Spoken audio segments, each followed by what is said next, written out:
কাটার ঘাট, বৃষ্টি পড়তেছে, কতক্ষণ পর পর হ্যাজ লাগাইতেছি, আমাদের অবস্থা বেশি একটা ভালো না।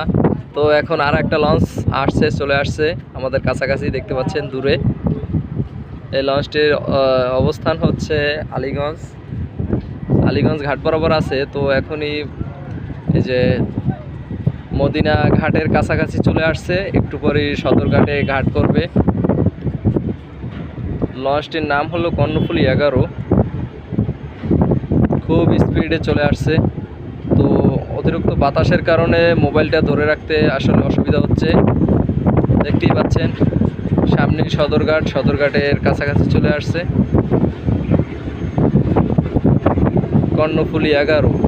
তো আকাশের অবস্থাও দেখতে পাচ্ছেন খুবই খারাপ, বৃষ্টি নামতে আছে মাঝে মাঝে, কিছুক্ষণ পরপরই বৃষ্টি নামতে আছে। লঞ্চটা আর কিছুক্ষণের মধ্যেই সদরঘাট পৌঁছে যাবে। তো আকাশে প্রচুর মেঘ আছে, যে আরও একবার বৃষ্টি নামবে মনে হচ্ছে।